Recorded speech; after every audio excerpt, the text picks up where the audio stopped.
Well, I'm breaking with protocol and releasing a whole story in one day. Why on earth would I do that? Well, the episode I was commentating upon was released on this day, 56 years ago exactly, so I couldn't resist the chance to tie that in, especially as today, January the 2nd, is also my birthday. So it's my gift, if you like, to you. Now, of course, if you're not listening to this on its release date, well, this means nothing and ignore all of that. But now you won't forget my birthday next year, will you? Anyway, on with the show.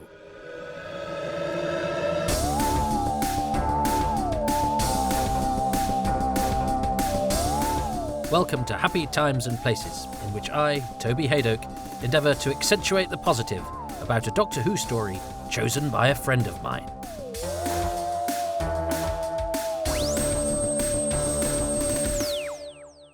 Hello, lovely Toby Hadoke. It's Andrew Ellard here. Since I'm not an actor who played a small role in Doctor Who, you probably need reminding who I am. I'm a TV script editor. I worked on Detectorists, Chewing Gum, Red Dwarf, Miranda, and I've written a few things. Horror movie After Death, Channel 4 Black series Outsiders, and I've got a sci-fi sitcom coming to Children's BBC in 2021. But you don't want to know about that. You want to know what story I've nominated for you to watch, and it's The Rescue. So, that's William Hartnell's second season and the arrival of Vicky aboard the TARDIS. I picked two favourite things about each of the two episodes and one overall thing that I love about it. Can the fandom detective of Old Commentary Street deduce what they are? If people want to find me, I'm Andrew Ellard. My website's andrewellard.com. My Twitter is EllardEnt. That's Ellard-E-N-T. Hello, everybody. It's the middle of the night, and I'm doing my first William Hartnell story for Happy Times and Places. You know what it is, because it said that in the title, and if you are about to watch the episode, you've got it all lined up, so press play now. Oh, I love this title sequence. It's nice to be doing a William Hartnell. Number of things to discuss immediately. I'm in a really slightly discombobulated mood because I found The Rescue in the Romans double pack on the shelf and it was shrink wrapped. And I remembered, oh yes, I've got a shrink wrap copy because I kept one unopened because this was the first DVD I did a commentary on. This is my first Doctor Who commentary. And I thought, well, I must have... but that was on my shelf, my main shelf downstairs. So I thought, well, I must have given the other one away because, I don't need two copies, and probably thought I'd never watch it for ages. So it didn't matter that, the shrink. So I kept the shrink wrapped one. So I opened it up to use to watch now. A virgin shrink wrappage. And then I remembered, oh no, I do keep some spares upstairs. So I went upstairs and there was an shrink wrapped one there. So 15 years that's been shrink wrapped, untouched, perfectly preserved, and now I've just rather carelessly opened it, and in fact I was so annoyed. That's not the one we're watching. I immediately put it back and put it upstairs, but it's not shrink wrapped anymore. So my collector, I'm not much of a collector, feels sick inside that I didn't just check upstairs, and I've undone all that preservation, because I'm sure there's a real shortage of copies of Anyway, so hello. I also, this is also different because out of shot and out of earshot, my other half is what she's saying, because I would have quite liked her to have interrupted or knocked on halfway through, so I could have gone, "You can't come in," which will become a favourite pastime of watching this. And the other reason, apart from this being my first DVD commentary, is that this episode 1 of The Rescue, The Powerful Enemy, is one of the few episodes of Doctor Who to have been transmitted on January the 2nd, which is my birthday, which I know from bitter experience is the worst day in the universe because everyone's asleep or hungover or sleeping off their hangover, or sleeping off their delayed hangover because they've got through New Year's Day and have really taken the next. So you look in your diary, it'll say January the 1st, New Year's Day, January the 3rd, back to work. In the middle, there's a big black hole of nothing, and certainly no social engagements or birthday parties. So solidarity with the rescue review, although it was really highly rated. It got really good viewing figures, so obviously everyone was hungover and staying in. I love Vicky's costume. This is Maureen O'Brien. It's Vicky, who I used to be quite cross with because she didn't do many interviews about Doctor Who, and when she did, she came across as really dismissive. Having met her, she's the loveliest woman in the world. And actually, now that I've spoken to her, I can see where a sentence where she might say something like, well, I'm only doing this interview to plug my book, may read as brusque when written down. But actually, when you hear it come from her, she's not being remotely dismissive of Doctor Who. It's just her sort of bluntness, which is in no way disparaging. So it was really interesting to encounter the person and to hear her say the sort of things I'd seen her say written down that had made me think, oh, she doesn't like Doctor Who. She's fine about Doctor Who. She's had a fantastic career. So in the 80s, when we were sort of, wanting to read interviews with companions and people, she was busy doing high quality work. So probably didn't have an awful lot of time or indeed inclination, which is fair enough. I met her at the 50th anniversary thing, and I needed to interview somebody from the rescue, and as we will see, there's not much of a cast or crew, and those that there are I'd already spoken to in the commentary, and I think it was it Marcus Hearn? It was somebody said, oh, why don't you speak to Maureen O'Brien? I went, but she hates doing interviews about Doctor Who, she's not going to say yes. And she said yes, and she was great. And then we shared a taxi, and I emailed her the other day. We're still in touch, and she's really nice. Living in France and doing her garden. Very smart woman, very nice woman. So, poor old William Hartnell is very sad that Susan... So this is the first breakup of the TARDIS crew, because Susan left last week. And he's going to ask Susan to do something, isn't he? And she's not going to be there, and he's going to be sad. I might just turn the sound up slightly. Oh, the trembling stopped. I'm so glad you're feeling better. That's a great gag. Ha ha ha ha. This is non-alcoholic, by the way. I'm having a late night beer and watching Doctor Who because I love Doctor Who. I don't know about you. And I do love black and white Doctor Who. I'm interested. And what's also nice about this, because this is not a story of great heft, let's be honest. It's a man pretending to be locked in a cupboard to for some reason string a young woman along. And in fact, I remember in the book Doctor Who The Early Years, which, that was like the Dead Sea Scrolls, because my mum had bought it, because I'd seen it in the Longleat shop, and it got pictures of old Doctor Who, and I went, oh gosh, if money was no object, I'd love that. And my mum obviously had then gone back to the shop, because she bought a load of stuff that she then put in a cupboard in one of the rooms in our house, ready for Christmas, and I found it. So I would occasionally sneak in there and have a look. Now, I didn't read the whole book because I knew that I wanted something to be there for Christmas. Oh, I love that bit where he speaks for Susan and she's not there and he looks so... Look at him. He's heartbroken. And there's a sort of stillness there. He was a good screen actor, Hartnell. Oh, yes. There's a real vulnerability about him there. And I love the way these two are with him. The dynamic between these three is a thing of beauty. Look at them. Aren't they? Don't you just love them? Don't you want to be with them? I think this TARDIS crew is absolutely... And I love this cave and the darkness. The lighting in here is fantastic, with the TARDIS flashing. So it is the inky blackness of that cave set is terrific. And the flashing light is... I haven't seen this for so long. And it's an odd dynamic, this. I will say this a lot because oh, hang on, you can see the back of the cave through the back of the TARDIS, look. So the TARDIS prop hasn't got its back on. That's a special dimensional trick where the chameleon circuit has blended the insides of the TARDIS with the cave. See, you can explain anything you like with sci-fi. So yeah, the Doctor Who The Early Years. And I remember there was a picture from the rescue, and it said something like, "Yeah, you're being quite rude." That was a sort of Donald Trump hand gesture. That, when he's being rude about somebody. Yeah, Ian. Although I approve of the pocket square, I always approve of someone with a pocket square.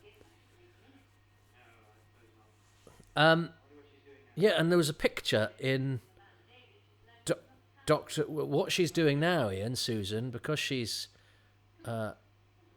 You left her many years in the past. What she's doing now is being dead. That's the sad thing about time travel. You leave somebody and you travel forward a few hundred years, and the person you've left behind. Oh, Coquillion! I love that mask, and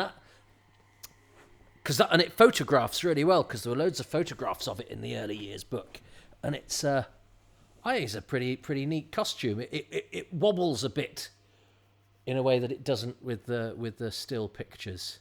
So those antennae are a little bit.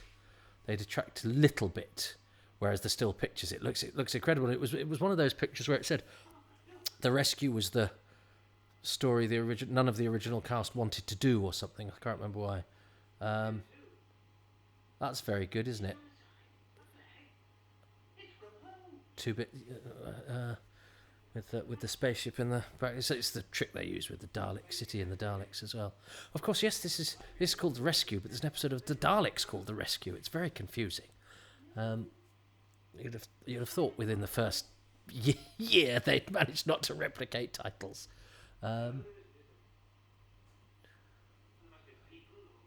So the early years made an allusion to the fact that the cast didn't originally want to do this script. Not quite, and I'm sure it explains, but I remember that, and I don't remember the details. Apart from obviously there is a certain subtext of going why has Bennett kept Vicky alive, and what exactly does he want to do? And that mask survived. There's a brilliant publication called Nothing at the End of the Lane, published by Richard Bignell, who is the great Doctor Who researcher, and he's always very good at sharing his knowledge and his spoils. He's like an oracle of Arcana, and there's some photos of what's left of that mask, because it was rescued by Zenan, who then I think hired it out. And changed it for fancy dress and things like that. So you got this great relic of Doctor Who, and it had lost a few. I think you can see the antenna aren't long for this world anyway.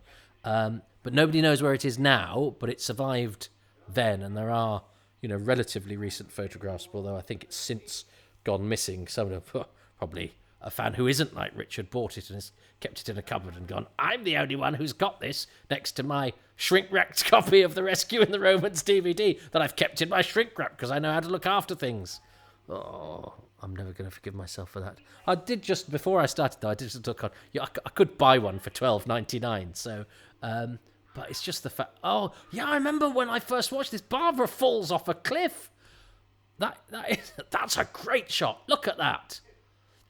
You forget how close they go in black and white sometimes, and with the restored picture, because obviously when I first saw this, it was in decent quality. I was very lucky with some of the bootlegs I got, and I remember the Rescue being actually particularly good quality. The Aztecs was a mess, and the Invasion was a veritable mixture of textures, but this was all right. I like his now as you. Regular viewers will know I do like a bit of neckwear, but I've never worn anything like that. I wonder what you call it. It's not a cravat, is it? It's a... Do you know what that's called? A ribbon. A neck ribbon. Don't see those nowadays.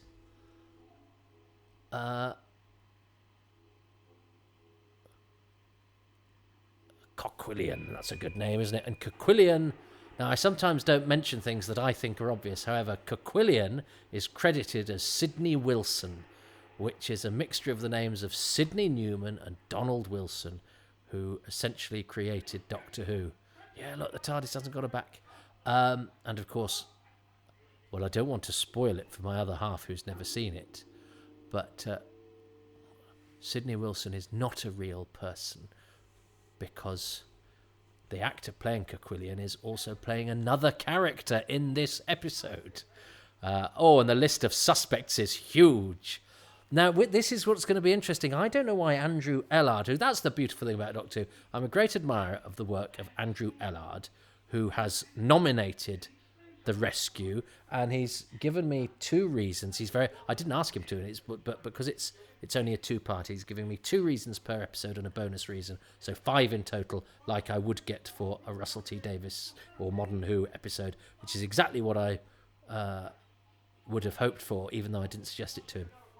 So he's a smart guy. But the beautiful thing is, and I love his tweet notes that he does on Doctor Who episodes and films and stuff, but I've never actually met him, and I don't know him.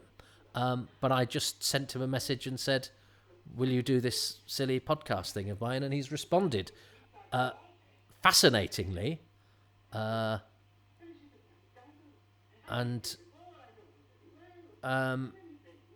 I will be interested to see what he chooses and why he, as a great man of scripts, has chosen this story, which is very much an introduction to a companion and not an awful lot else. I think if it is, although people do like it, I think people like it because it's short. Because I think a 6-part black and white is quite a big ask for today's audience, whereas this whole story is the length it takes to do a modern story. But yeah, I would be interested. I'm sure he will choose. Oh, I should have got a pen and a thing. I will have to remember what my favourite things are. Definitely, think I'm going to choose the bit where he calls for Susan and she's not there and he's really sad. And I suspect I would be surprised if Andrew didn't choose that. He's not going to choose the fact that it was broadcast on my birthday. Although I hadn't been born then, by the way. There were quite a few January the 2nds to come before the one where I was sent mewling and puking into this world. I love William Russell. I love William Hartnell too. There's something really comfortable about this TARDIS crew. I really like being with them. Oh, and I'll tell you what I really like. I like the fact that they've gone to the effort of putting the set on an angle, because obviously, as we saw in the model shot, the spaceship is broken into 3, and on the rocks like that. But you can, and that's how they've done it with the set, and not with, I don't think with tricky angles. I think they've gimbaled it up, or they've built it on an angle. And that, it sells it. It's brilliant. And she's so good too. And I love her costume. I love her neck thing round her neck. Neck things go around the neck. I know, yeah. Neck things, neck strings. Oh, he's so mean to her.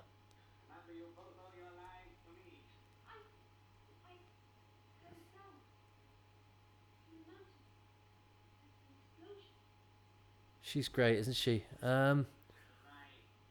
But yeah, he's I mean, he's not trying to be nice, I have to say. You know, he's telling them, he's telling her, he's protect.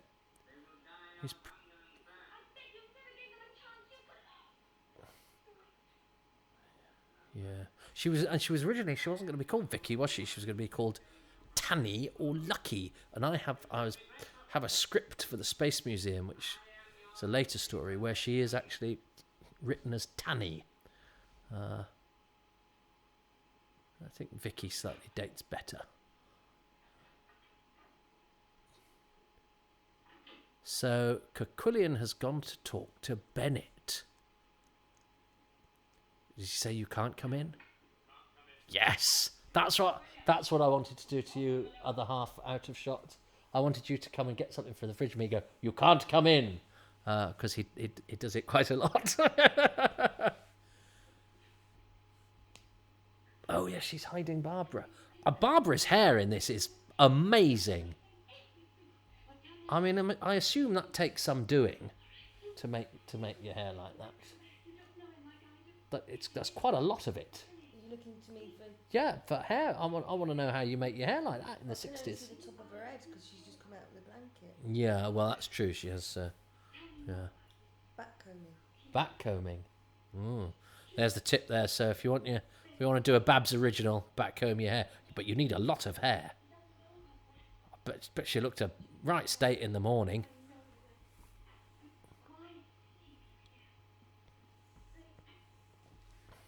It was interesting that they pretty much they replaced Susan with somebody who's sort of the same age, and Susan's slightly weirder, I think, and I don't mean that pejoratively. I like it when Susan's weird. She's got a really sort of big-eyed, sad, innocent quality, hasn't she? Oh, yeah. I wonder if this was her audition piece. It's a nice bit.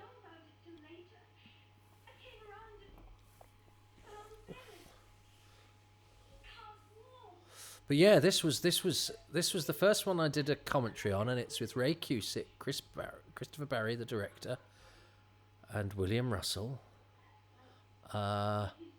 And it was also, just by coincidence, it was the night that my one-man show, Moths Ate My Doctor Who Scarf, opened at the West End. So I had to get a train at 5 a.m, I think, to get to London in time to do the commentary during the day. And then I made my West End debut in the evening. And then when I got back to I was going to say hotel, it was a Travelodge, in which my director, Mark, because they couldn't afford to put him up as well, shared my bed. And we had a few drinks, and we were just going to sleep. And then Chortle announced the Sony nominations, and Moths Ate My Doctor Who Scarf, the radio version, got nominated for a Sony Award. So that was it was an April day, 6th, 9th, something like that. It was an April day, and all those three things happened. And I think life has plummeted ever since. I don't think I've ever quite had a triumvirate of firsts or successes or joys. So that's another reason for me to be very fond of The Rescue. But I can't really say that, just the dynamic of the crew, this bunch, I suppose, because we take that for granted, because they're like it in everyone. It's not typical to this. And these two have got a great dynamic. And these two have a great dynamic.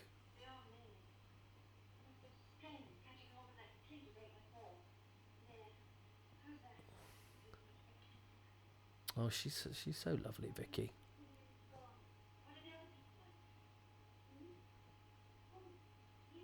Yeah, and it was amazing having had that early years book and to have read those names, having stolen them from the cupboard, to then be in a room at Television Centre with where it had been. How was this made at Television Centre? No, this was made at Riverside, wasn't it? I don't know. Can't remember. Riverside, I would guess. No. I might tell you in episode 2 because that's niggling me. There's a photo of that.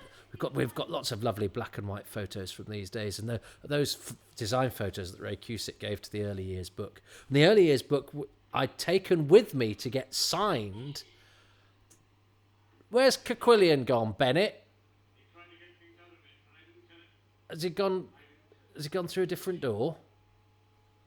Or yes, he has, Bennett, and you know that, don't you? And Ray Barrett, of course, was no slouch in terms of a guest star, but he was not Christopher Barry's first choice. Christopher Barry offered the part of Bennett. He's got a good face, hasn't he? To he had very he's got a very pockmarked face, Ray Barrett, which he was very sort of open about, saying it actually helped him get parts because he had a sort of lived in look. Which is, of course, from, teenage acne and stuff. I know as a psoriasis patient that the skin can be a pernicious beast, but actually having a lived-in face is quite good as a character actor. Ray Barrett got loads of work, good actor. But no, the part was offered to Bernard Archard, who was obviously a favourite of Christopher Barry, because then he did agree to be in Doctor Who for Christopher Barry in Power of the Daleks, in which he plays the villain Bragan, and then comes back in Pyramids of Mars, not for Christopher Barry, but for Paddy Russell. But yes, he was offered the part because I guess he was doing Spycatcher at the time, so he was a big name, but turned it down. Just didn't fancy. Because those days, when as an actor, you could get offered a guest lead in a TV series and just go, "Yeah, no, I don't fancy it." Because I'm sure he didn't say I'm busy. He didn't even soft serve and go, "Oh no, I'm doing something." He just went, "No, you're all right."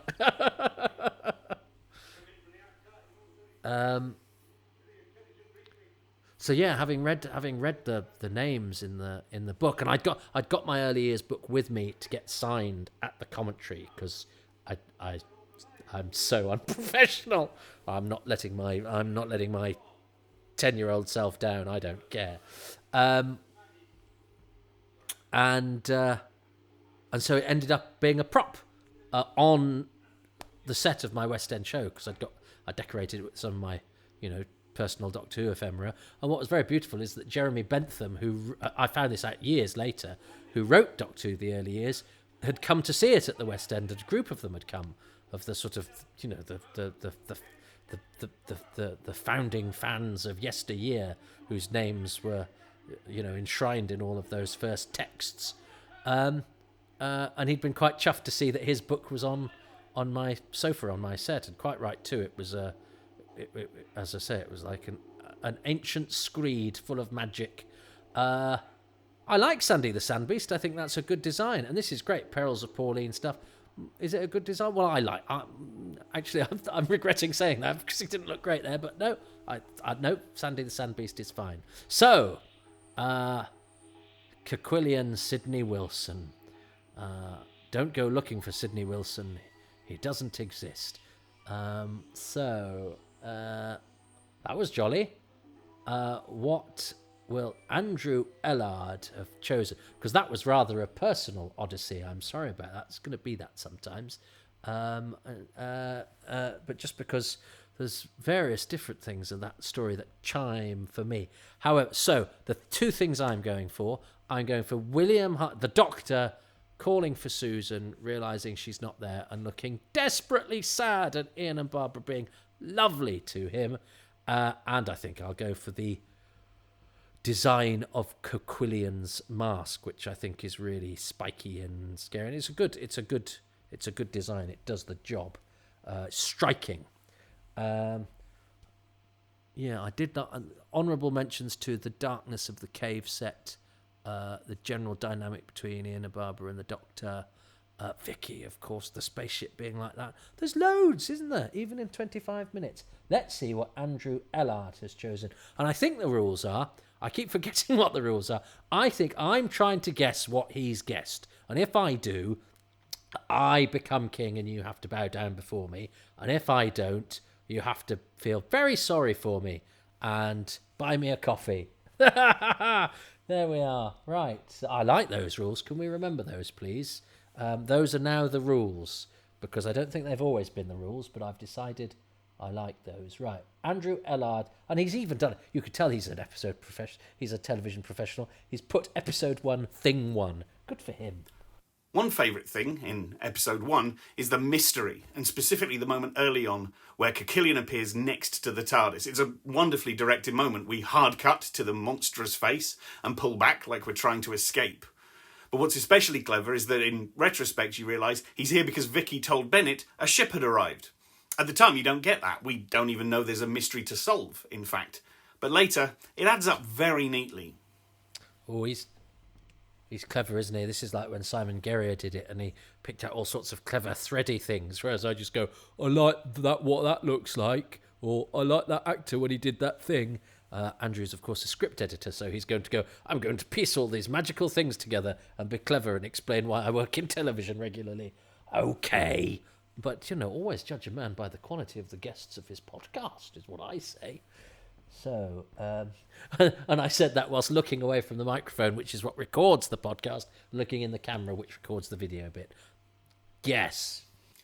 A real favourite thing about this story for me is the emotional capability of it all. Where a lot of the early shows felt overly functional, this never forgets to connect events to emotions and character perspectives. What everyone thinks and feels. Everyone has an inner emotional life. We get the Doctor asking for Susan in the TARDIS and catching himself, remembering she's gone. It's an old trick, but it's wonderfully acted. We get him calling from inside the TARDIS, "Remember, I can hear what you're saying." He lies to Ian and Barbara that he's going for a nap, when in fact he's checking his own faulty memory to see if this is indeed the planet Dido. He keeps up his bravado in the caves, pretending it was Ian who needed a rest, not him. And we get Barbara trying to stop Ian from saying, "There's one more person in the ship," but too late. Again, perfectly acted, that one. Ian knows he said too much and continues with resignation. Which I know all feels small, but it allows for comedy to work among the core cast in a way it doesn't always. The comfy irritation of Ian posing the torch in the Doctor's face, or Vicky observing that Barbara is 500 years old. And look how those tiny shoots grow across the story. Eventually we get to the Doctor eavesdropping, hearing himself being described and genuinely touched by it. We have the reveal that he always knew the Didonians looked human, that the Kikilian costume is exactly that, a costume. Perhaps best of all, we have Vicky never forgetting that while Bennett committed mass murder and genocide, the key thing for her is that he killed her father. Compare and contrast that with the way Nyssa basically stops minding that the Master is walking around wearing her dad's face. Wow. Well, there's no way I was going to say all of that, especially as some of that's for episode 2. I think Andrew's just ruined it for my other half by giving away who the killer is, i.e. the only other person in the story. Well, I mean, he did say he started, because there was quite a lot in his thing. Thing 2 was quite a lot of things, including the Doctor and Susan. I did say I like the dynamic between them. So I think I'm having that. I think that is part way towards my coronation. So it's even Stevens, one apiece between Andrew and I. So I've got half a cup of coffee and half a kingdom, which I'll take. I don't need anybody to come to my rescue. So, thanks for that. I'm probably going to watch the other episode now. You will have to return some other time. So, for now, thanks for watching. And what? Well, that's the first time I've seen a Doctor Who episode where it was how you taught me to remember the neighbours' names. It was how I taught you to... Oh, we have neighbours called... The only thing I'm doing in lockdown... Fact, we're going to leave it on a... Because what happens is, when I talk when the episode's not on, it means that I then have big gaps of the episode where I haven't got anything to say. So I'm going to leave you on a cliffhanger to explain that contribution. In Hadoke Towers, it's 3:20 in the morning. This plague is doing funny things, but do you know what? I couldn't sleep, and I thought I'd watch Doctor Who, and it's the first one I'm doing with my other half out of shot, out of earshot too. I have been to sleep for 5 hours. Yeah, she's been asleep. She was working very hard. It is episode 2 of The Rescue. Please press play now.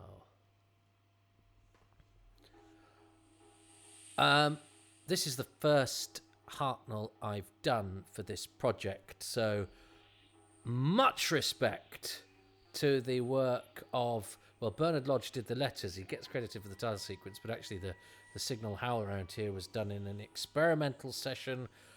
Norman Taylor was one of the technicians. He discovered how to do signal howl round.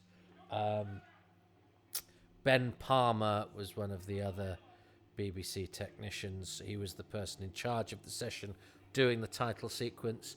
I think as an abstraction of travelling through time and space, it's a work of absolute magic, and might actually be my favourite title sequence in the whole. Tom Baker's first one, maybe. but it's pretty close. I like the. It's clever, isn't it? Because the set, that big face on the. I remember my brother coming in and laughing at this bit because he said if they were really sharp, they'd have cut the jacket. I don't like older brothers; they spoil things. Because that hadn't occurred to me. I'd found the sword slightly wobbly, but their sharpness hadn't.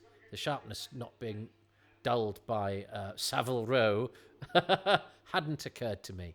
But the big face, it's like Aquilian's face, isn't there? So there's a sort of continuity of design for all the reliquary of the planet Dido, whereas the Doctor Who music, the Doctor Who years, which is another thing about which I will wax lyrical at some point, the Doctor Who years thing that Ed Stradling and Peter Crocker put together.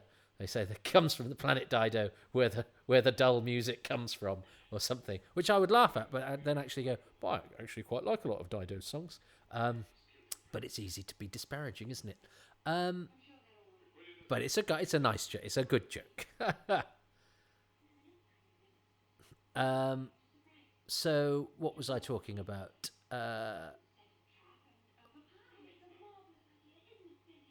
And of course, yes, Ray Barrett, I was very pleased that because they got him for the DVD. He'd moved back to Australia by the time the DVD was done. And he died not long after. But I think, was it Damien Shanahan, intrepidly went out and got an interview with him. So he chats on the DVD, which is absolutely lovely. Always good to hear from the guest stars, especially if somebody as illustrious as Barrett, who is one of Australia's finest sons, and of course he was one of the many voices in Thunderbirds. He was a great voice man, which I guess is why one of the reasons he was sort of thought of for the dual role is that he was able to give a different vocal performance.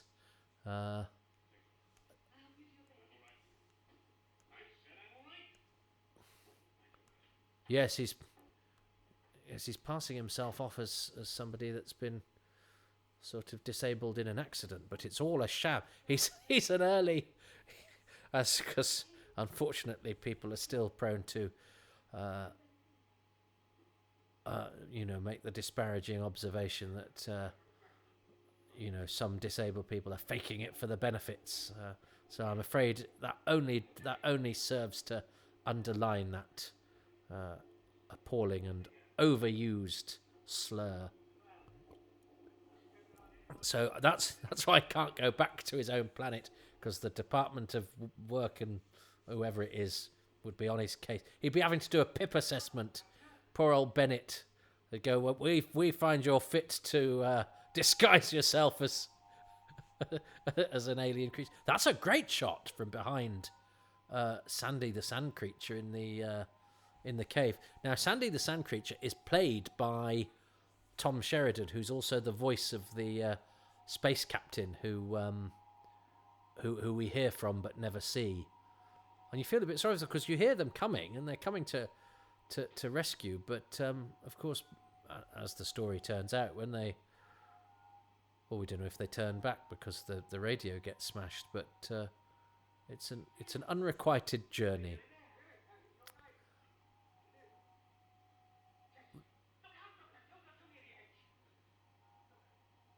I totally believed that. That was very good. It's a big old torch, isn't it? Is that a normal torch that they've augmented to make it a space torch? That's a legitimate thing to do. But of course, what we would do now is make it smaller, whereas in those days, to make something bigger made it more sort of space age. Whereas actually what the future was all about was condensing things from the length of television series to, the size of our phones. That's a great shot of first being able to see Vicky from the inside. Oh, but she hurt herself doing this. Jacqueline Hill. Look, you can see it catches her. Which she sort of deserves it for killing Sandy the Sand Beast. I hate that bit. It's really sad. It's the death of an innocent creature. So it turns out it was a bogus Oh well, no, because he was going to fall off the edge anyway.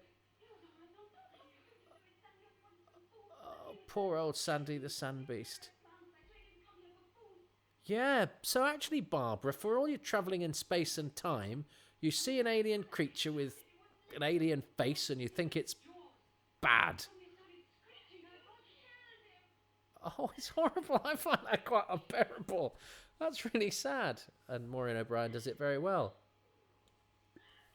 I think it's one of the most pointless deaths in the whole of Doctor Who. And I don't mean in terms of the story. It helps the story very much. But it leaves a really sad and unpleasant taste in the mouth, that. It's great. I know. I'm glad I chose Kekillian's mask. It's a brilliant mask. I don't quite know why your ceremonial robes of Dido need you to have spiky feet as well. But that's a great shot, isn't it? I like the spaceship. And Hartnell's great at this sort of not paternalistic, grand paternalistic stuff with Vicky.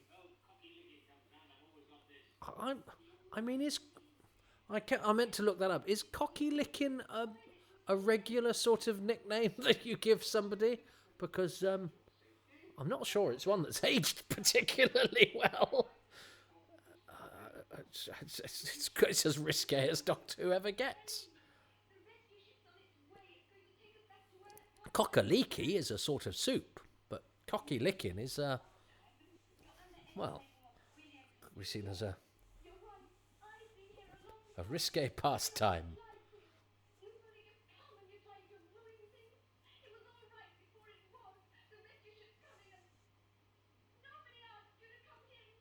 Yeah, she's quite right. Yeah. It's actually quite nice seeing the TARDIS crew, who we know are the good guys. You can come in with good intentions and actually you ruin somebody's day. Hartnell, I love the fact that Hartnell... Because, of course, we forget we're only a year in, and the Doctor has often been a figure of mystery and, in fact, aggravation. But here, having lost his granddaughter... Hartnell's so good in this. You can imagine him being a lovely granddad. And the way he dismisses them. I love the way he dismisses them and sort of says, I'll take care of this. I'll sort the young lady out. Yeah, you can tell why he cast a spell over children, which of course he did, even though he's set up as an anti-establishment figure. He does have that. I think Hartnell gets... I've interviewed so many people who go, oh yeah, and of course, William Hartnell was grumpy, and I think he probably was, but I think often his doctor suffers as a result of that, is that people think because he could be a bit grumpy that his doctor was always sort of grumpy. And not everybody I've interviewed said he was grumpy, but quite a few.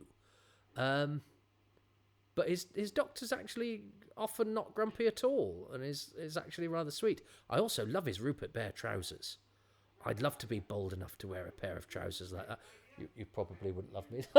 Looks could kill. This podcast series would be over now. Apparently, I won't be getting a pair of William Hartnell trousers for my lockdown Christmas.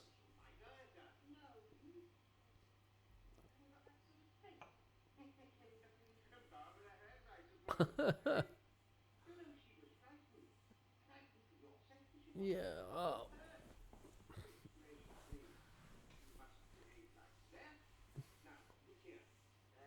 Oh, yes, by the way, this was recorded at Riverside Studios. I wanted to clear that up. Riverside Studio 1. So I think my initial instinct was correct. So the Doctor's going to go and have a chat with Ray Barrett, who's going to say, "You can't come in." That was pre-recorded, that bit. You can tell because they use it so often. I quite like the fact that the Doctor doesn't take "you can't come in" for an answer and goes, Oh, I'll just break the door down. I'll break the door down then. And of course, Bennett doesn't say anything else. Oh, and it's dark outside now, which I rather like. I do like darkness. Really does. Black and white really helps, though, doesn't it? Black and white's glorious. Oh, go on, Barbara. You and Vicky. Oh, well, I suppose Vicky's got to. Don't you? She doesn't really have to. No, you don't really have to apologise.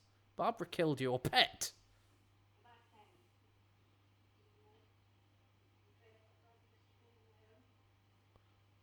Yeah, but nonetheless, she killed your pet.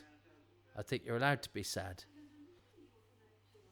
Oh, you know that thing we watched the other day, Out of Half Other Shots, with that young man in that American series about the lawyer? He's his son. Oh, yes, you did say at the time. Yeah. We were watching Alfred Enoch, who is the son of William Russell, because William Russell's real name is Russell Enoch, who is having a marvellous career in the UK and in the States. And I love the fact, and I know it's got really nothing to do with Doctor Who, but I do see, because it's the next generation of a Doctor Who actor, I do see him sort of he does in a way hold the torch for Doctor Who. And I'm sure it's only so long before he'll end up in Doctor Who himself. Look, I love the way Barbara just jabbed Ian. Oh, and his pocket square's come in useful. Aren't they great, these two? Barbara and Ian have to get married, by the way.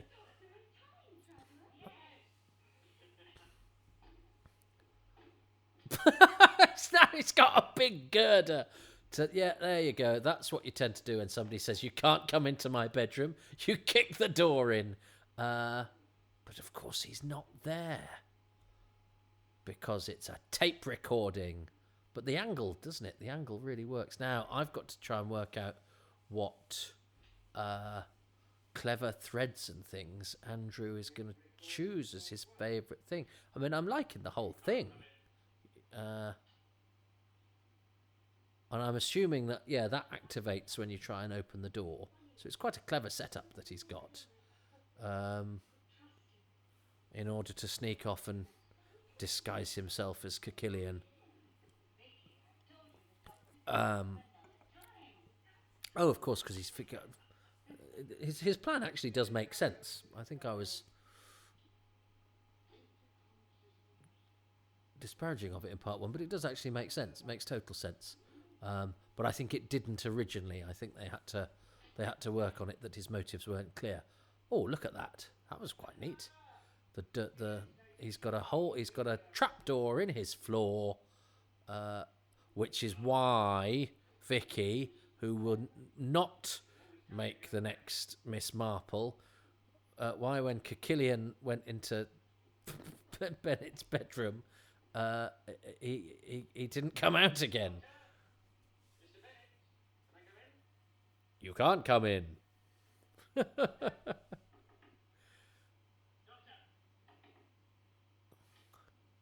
Yeah, no, he's gone, Ian.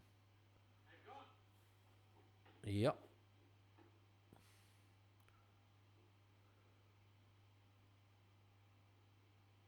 So, yes, because he's got the under. Oh, I like the moss on the cave walls. It's Raymond Cusick, isn't it, designing this? So, this is a great set. I love the smoke and the atmosphere of this. Oh, and the music, of course, is Tristram Carey's music that was also used in the Daleks. So, nice bit of sort of... I think it's quite nice to have a music that recalls a previous adventure, especially because it all sort of ties it in with this early era, and it's a really good score. It's a really odd, discordant, disconcerting alien score. I wish I could describe music better. I'm not a musical person at all. So what? Now I could I choose the score? He's not going to. Andrew's not going to choose the score, is he? He's going to choose something thematic. He's a writer. But I'm a writer. I should be able to. I should be able to trust. That's a great shot. And look at all of the acting Hartnell is doing with his face. Not overacting, but what he's doing is going. There's a lot going on underneath what his face is doing. He's a good actor. We underestimate Hartnell at our peril.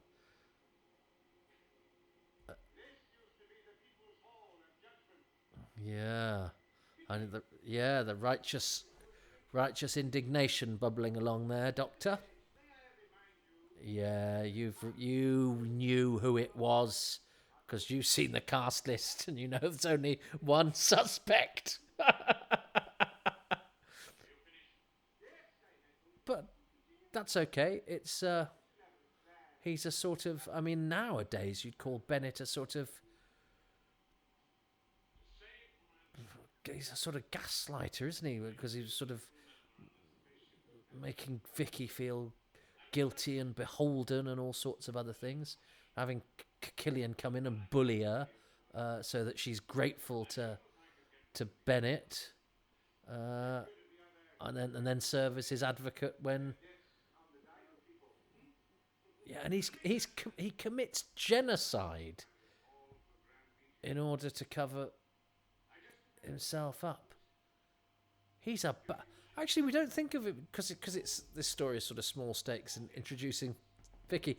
He kills all of the people from the Earth rocket and the entire population of Dido. He's as bad as a Doctor Who baddie gets. But also his clear up rate's pretty good in the in the murderer's ledger. But also there's a nice subtext there about, it's easy to sell to Earth people, humans, us, to go, well, we landed on this alien planet, all these guys who looked, all these aliens, they're bad. Oh yeah, I forgot Hartnell gets quite, he has a bit of a scrap. Oh yeah, and because that's... Yeah, he turned the dial up. I'd never seen that quite so clearly before. He turns the dial up because it's like a sort of energy weapon in the staff, isn't it? But look, this is great. Oh, because he gets a fight in the Romans in the next story as well. But that's pretty good. That now these are the survivors of Dido. He thought he killed you all, but he hasn't. And one of these, I've noticed, I checked on IMDb, one of these is called Jon Stewart. There's a silent film actor called Jon Stewart, had a great career and carried on acting till after this, 1979. And IMDb used to have the Jon Stewart, who's one of these, was the same person. Definitely not. And I've seen it argued in Doctor Who forums, well, it could just have makeup on because Jon Stewart would have been in his late 60s at this point, perhaps, late 60s. No way. And you get people on forums go, well, it could be makeup. No, it's not. I remember there was a thing on a forum for years of going that George, because IMDb had got George Pastel's birth date wrong, and they were somebody suggesting that no, he might have been in his 80s in Tomb of the Cybermen, and it was just makeup. No. But somebody, I think, has fought that battle because Jon Stewart is now not credited at all on IMDb. I think they've removed the credit rather than have to keep updating the film star Jon Stewart's page to go, he's not been in Doctor Who. But some sources will still say that it's that Jon Stewart, which it wasn't. And you could, and I know...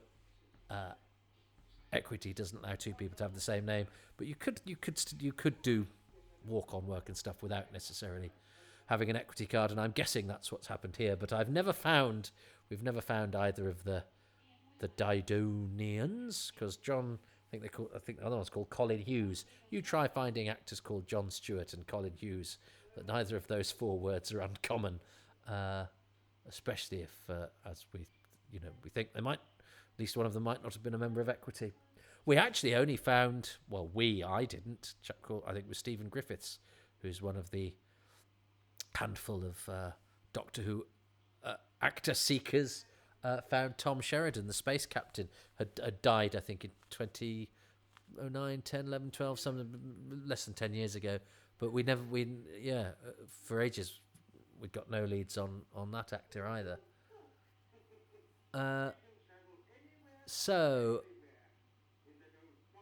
it's going to be nice to have Vicky. So I did. There is something to be said for doing Doctor Who chronologically, because when Vicky comes in, it's great because you go, I look forward to seeing what she'll be like, and she's great. Obviously, the next story I'm going to watch is going to be some random. Now I've got to choose two things that I like about this, whereas Andrew is going to choose three because he gets two per episode and one bonus one, whereas I only get the two per episode.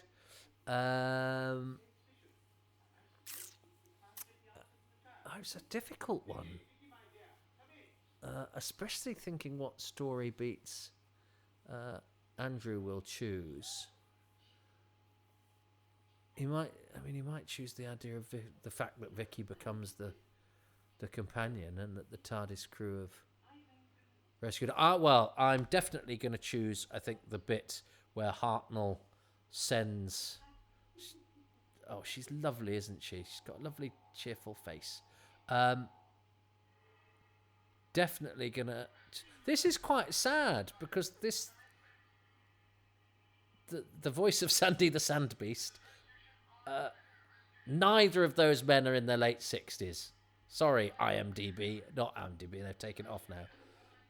But yeah, the poor spaceship captain, would they have given up, do you think?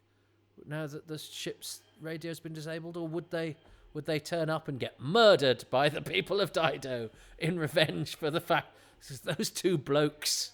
No wonder they're not speaking, because they don't speak. No wonder they're not talking to each other. They're the only two left. I am going to choose definitely Hartnell's dismissal of Ian and Barbara. And didn't explain that.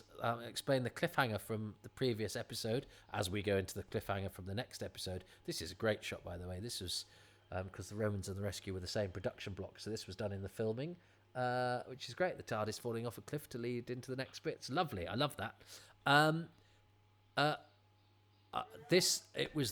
I explained to my other half how we would remember our new neighbours' names, because about 5 doors down, and the only time I'm going out in lockdown is to do the shopping for our elderly neighbours 5 doors down, because they're called Ian and Barbara. So, and I said to Jess, it's very easy to remember their names. They've got the same names as Doctor Who's first two companions. So I'm definitely going to choose the bit where Hartnell, sends Ian and Barbara out. And I suppose the other bit, because I think it's effective, even though I don't think I like it, I think it might have to be I think it would be cheeky, but to choose the fact that Bennett is perhaps the most effective mass murderer in the history of Doctor Who. But that only occurred to me when I was watching it and thinking of something funny to say. I think the thing I will choose that I don't like but I think is effective is the death of Sandy the Sandbeast. So Doctor Who sending out Ian and Barbara and being so lovely to Vicky, and the tragic death at the hands of the murderer Barbara Wright of Vicky's pet. What will Andrew have chosen? Let's find out. In episode 2, I really like Barbara killing Sandy, the creature Vicky's befriended. Not because I'm a bloodthirsty animal murderer, but because it stops the outcome of this episode being a foregone conclusion. Everyone knows this is the new companion story, But that outcome seems a lot harder to reach when Barbara murdered Vicky's only friend. It's a clever obstacle to add to the story. Thing 2. Episode 2 sees the arrival of 2 mute Didonians, and I love everything about how this plays out. They reveal that they look human, which is a surprise to us. They reveal that they're alive, which is a shock to Bennett. And they're all dressed in white, like ghosts. They're the haunting remains of the crimes Bennett committed. He must have the single highest death rate of any villain in the show so far. And they haunt him to his death, silently, only ever moving forward. It's a big Jacques Hughes finale, a big Doctor Who courtroom scene. And they don't stop there. Once Vicky's gone, they smash up the rocket, making sure their civilization will remain unfound by the humans who follow. It's quietly anti-colonial, and it's brilliant. My overall big favourite thing about this episode must be one that you guessed. It's the full-blooded "do you want to come with me" story. I mean, listen to the Doctor here. He said, "My dear, why don't you come with us, We can travel anywhere and everywhere in that old box, as you call it, regardless of space and time. And if you like adventure, my dear, I can promise you an abundance of it. Apart from all that, well, you'll be among friends." Why isn't that memed and clipped endlessly? I've absolutely no idea. It's gorgeous.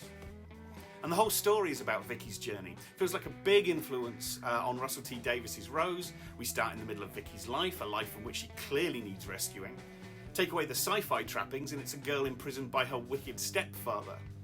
Who better to turn to than school teachers and the local doctor? Come the end, she can take the rescue ship home or she can travel with the Doctor. She's not stuck having to hitch a lift. One choice is safe, though perhaps it's the kind of choice that one makes if they're scared and scarred. But instead she chooses to grow past her recent nightmare and become an adventurer. What a marvellous way to become the first truly willing companion. Oh, he was a good choice of guest, wasn't he? I knew he would be. I was quite moved by his quotation of the Doctor's words, and he's quite right. It's never quoted, that big speech that he gives to Vicky, but it sort of sums up Doctor Who. And thanks to Andrew for shedding. That's been a surprise to this, you see, because I hope it's diverting and that you feel like you've come round and we're putting our feet up and shooting the shizzle and talking about Doctor Who. I'm doing most of the talking, sorry. But actually, the other people, the people who've set the challenge, who've chosen the story, the perspectives that they bring in, partially because of just who they are, but also, as Andrew demonstrates, because of his profession and because of his insights, and is able to sort of categorise how scripts, what scripts do and how they work, and to bring his own experiences to bear on how he takes the episode and how he interprets it and how it's filtered through his experience and his profession and his skills. That's, to me, it's been really exciting for me, and I hope as much for you, to hear the reasons that these other people have. I really enjoyed listening to what Andrew said. Sometimes I do tend to ask the guest to sort of point out where they are online and things like that.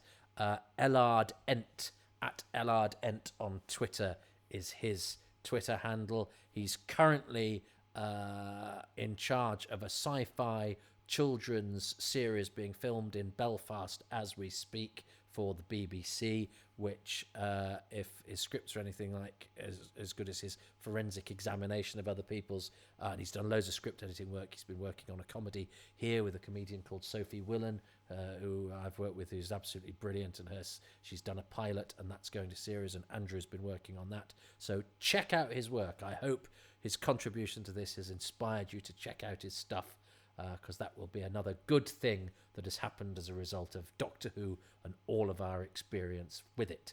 I hope, if nothing else, the rescue has rescued half an hour of your life that otherwise would have been slightly duller. That's all I aim for, to be better than dull. Or better than not as dull as full-on dull. So thanks for joining me. Do attend one of the next ones of these, but let's go all off for another journey and then we'll reconvene where here on my sofa, where remember, you're amongst friends. Ta-ta.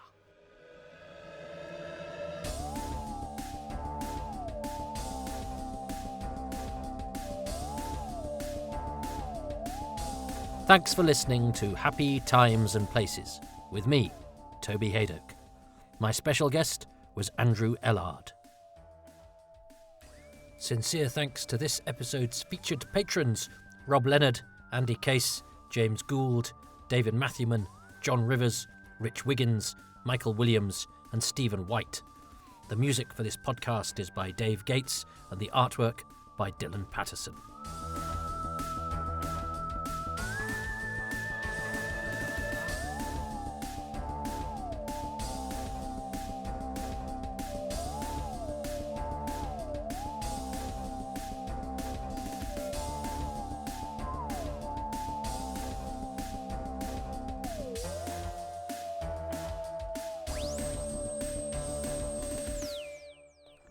Don't forget to subscribe and to please rate this 5 stars wherever you happen to pick up your podcasts.